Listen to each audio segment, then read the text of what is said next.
No, baby, that's for somebody else. We're just gonna keep you right where you're at right now. It doesn't matter what you think. The Wrestling Realm presents Break It Down with Brian H. Hello, ladies and gentlemen. Welcome to another episode of Break It Down with Brian H. And guess what? You people loved having the Shark on, so he is back. It's SummerSlam week, so you're getting a lot of content this week. And here is our NXT Takeover 4 predictions. But before we get into that, Shark, where can they find you?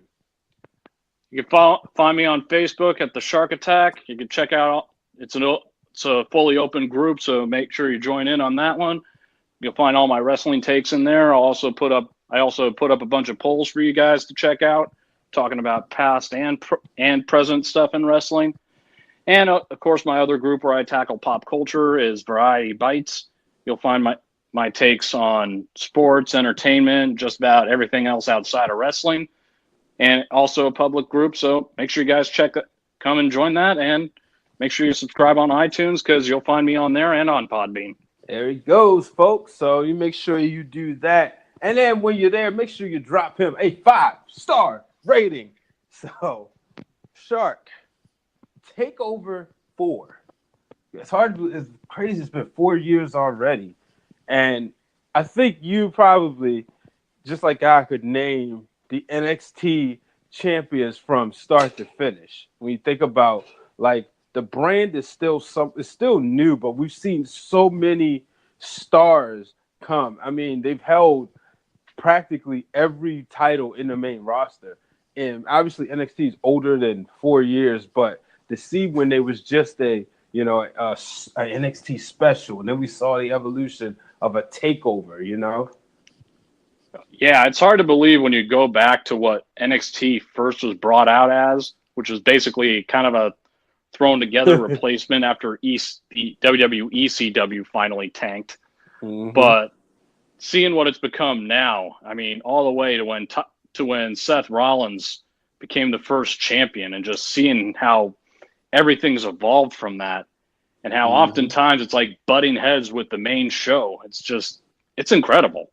How about that, man? And, I'm not one of those people, like you said, button heads with the main show. I'm not one of those people who say, oh, they're not going to top that tomorrow, because I always know that you have a different audience. I always looked at NXT as your show for your wrestling fans, your diehard wrestling fans. And then, the WWE is your show for your, it's sports entertainment. It's catered towards the kids. Obviously, you get wrestling there. But I just saw the difference, especially with a guy like Triple H. He sees where the business is going. He sees what people are doing outside of WWE, and he's been looking like he's scouting like he wants the best of the best. Yeah, and there's still that part of Triple H that's the traditionalist, that he loves the old style of basically focusing on the wrestling. I mean, look at what NXT's become. Hell, look at what 205 in the span of a year has become since he took that one over. And, I mean, 205 Live has become 10 times better than what it was, like, last year. And NXT, that I can honestly say with TakeOver, I have never seen one show from TakeOver where I didn't feel like I hadn't gotten what was something that was worth my time. I've never been disappointed from a TakeOver show. There you go. So you said you've never been disappointed. Let's find out about this one. Let's jump right into it. We'll start with the Tag Team Championship. We'll have the Undisputed Era defending the titles against Mustache Mountain. Who you like in this one? Well, if it's anything like the last tag team title match that we got at the previous TakeOver, it's definitely going to be a hot opener. Mm-hmm. And I think Roderick Strong joining Undisputed has been just a move that has paid off in the long run, especially with Bobby Fish getting hurt. Yep. So I'm going to go with Undisputed retains. Yeah, me too. Like you said, I mean, these guys, they're so fun to watch, and it just fits, and these are a lot of your guys. I mean, I've always said that, if whenever it comes to Ring of Honor, me and the real Dwayne Allen, we always say that we go to the Shark, if we're not sure about something or we want to, what do you think about it? Like, that's, to me, that's how I've always equivocated you being, the Ring of Honor source. You know what I mean? And seeing a lot of these guys, I know you're proud to say, like, I remember when. Oh, absolutely. And here's a little trivia thing. You know what was the first match I ever watched from Ring of Honor? Which one? It was when it was on the HD Net channel, and the main event it was a 1 hour show. The main event was Tyler Black, who would later become Seth Rollins, versus Jimmy Jacobs. Oh, gosh.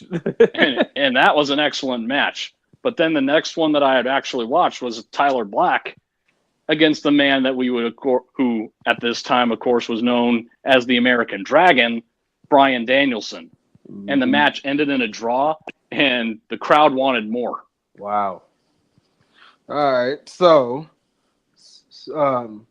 goes from there to two guys who weren't Ring of Honor guys, and that is the Velveteen Dream taking on EC3. Who you like in this one? I'm going to surprise you with this one because I'm a fan of EC3.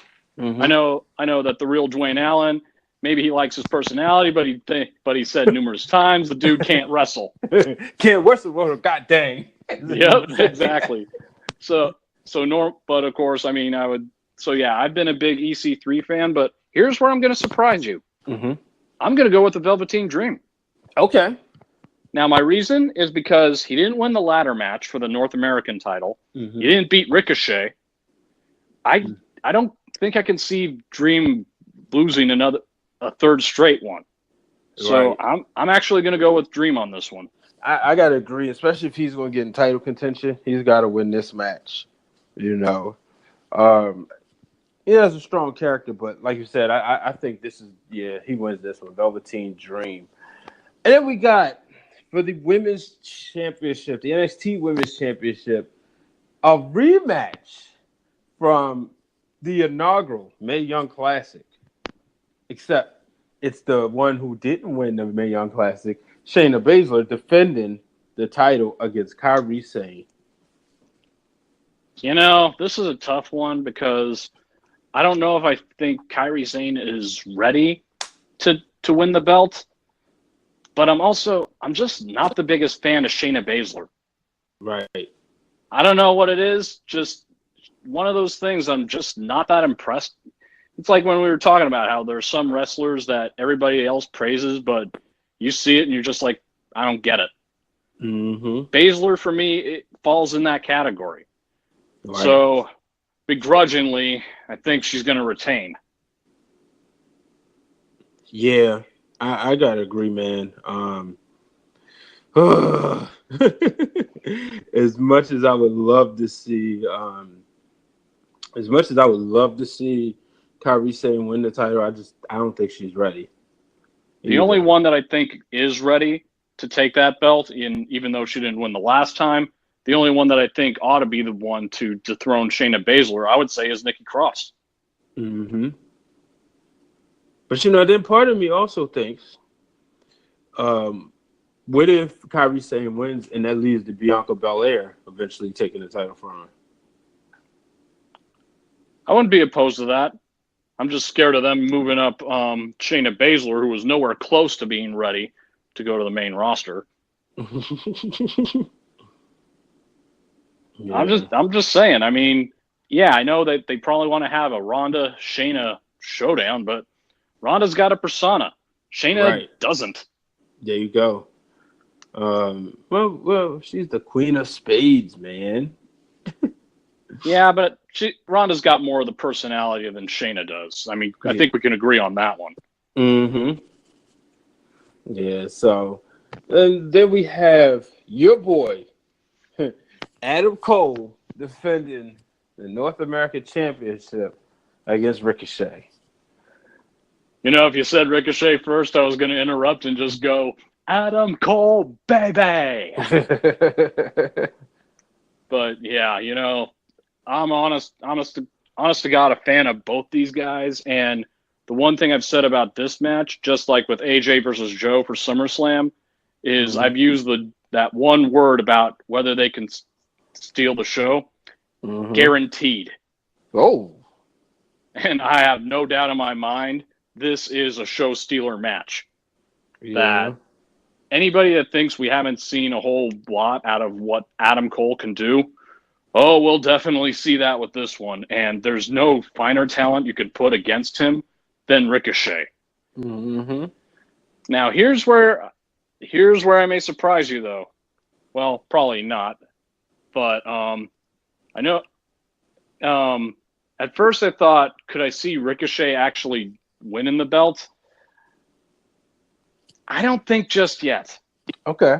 So I'm actually going to pick, and now I'll do it. Adam Cole, baby. Oh, man. I mean, Adam Cole is money. But it's just hard for me to predict. And maybe I'm just too far in my head. It's hard for me to see Undisputed both retaining both titles. But then again, it's like, but Adam Cole, I don't see him going to the NXT Championship because we'll get into that soon. I don't see him going into that yet. So, but I just think Ricochet wins, and I think maybe Adam Cole will become a two-time champion because I think he'll get it back soon. But I got to go with Ricochet on this one, man. Oh, I can't believe I just did that. I will say this, though, whoever comes out on top, I think this is another thing we can agree on, that feud ain't over. Right. I mean, it's money in it. And I think this could still – nah, you know what? I don't even want to say that. Here's a prediction for you. We get that rematch, whoever wins. Adam Cole, Ricochet, North American title, ladder match. Yeah. Woo! Now that is money. Oh, absolutely. And then the match, the main event, a last man standing match, and I know you're ready for this one. That'll be Johnny Wrestling Gargano challenging the guy who he practically handed the belt to, Tommaso Ciampa. Shark, who wins this match? Oof. You know, it's amazing how we almost didn't have this match, but then Aleister Black got hurt. But you knew you couldn't just have a ordinary one-on-one match with these two because these two are not going to go by the rule book. And personally, I would have rather seen Gargano and Ciampa in the first ever Hell in a Cell at TakeOver because I think that's the only way you can end this feud is having those two tear each other apart in that cage. But, you know, adding that belt adds a whole new dynamic to this feud, and it gives Ciampa something to lose. And even though they were kind of turning against Gargano when he was saying that I'm the only reason you're the champion, at the same time, nobody is going to boo anyone worse than Tommaso Ciampa. How about that? Because you're still going to have people that are in Brooklyn just cheering for Gargano, not only for him to take the belt, but also to take Ciampa's head off.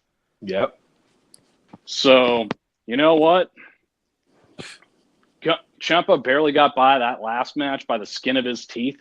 Yep. So, I will actually, you know, even though I'm kind of gut feeling on this one, I'm going to go with new champion, Johnny Wrestling, the whole freaking shebang himself, Johnny Gargano. I'm going to say no contest. I'm going to say double man. It's the last man standing match. Both men will be counted out 1 to 10.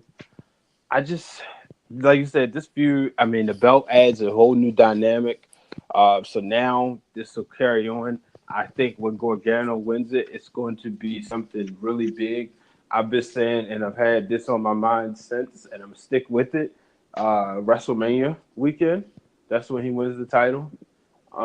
They'll be back in the New York, New Jersey area, so I think that's where he wins it. I don't think now is the time. I could be wrong, but I I wouldn't put it past them. You said it, Hell in the Cell. I wouldn't put it past them for them to have that Hell in the Cell match at that weekend.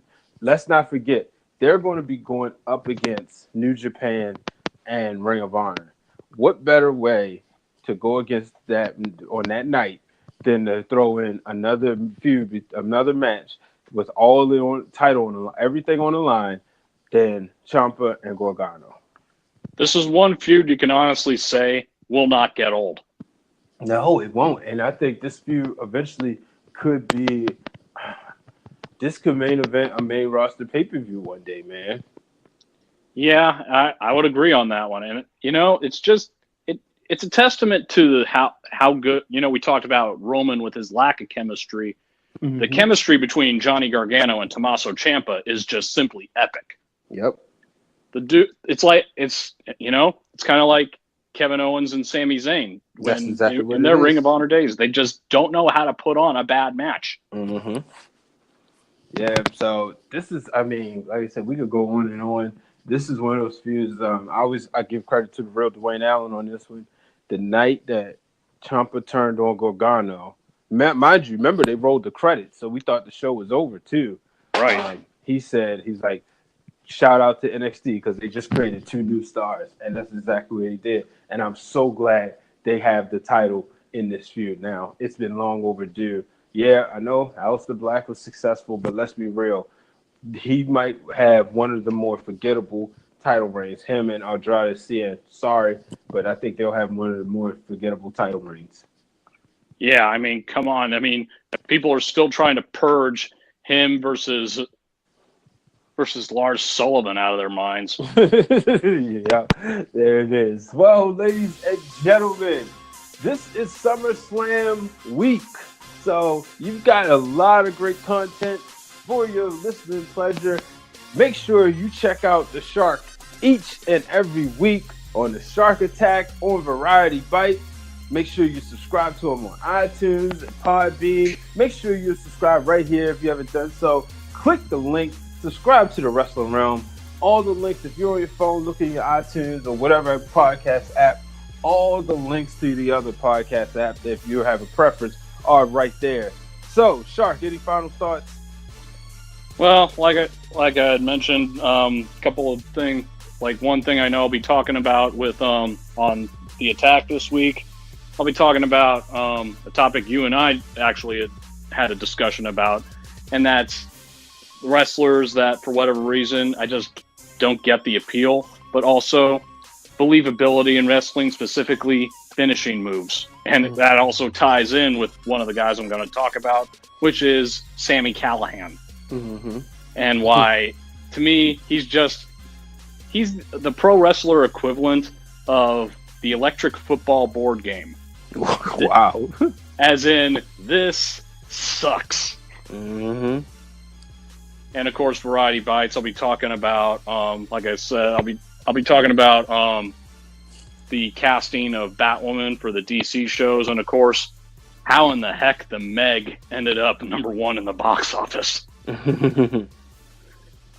That's a couple tidbits of what I'll be talking about this week. Well, there you have it, folks. Until the next time, so long, everybody.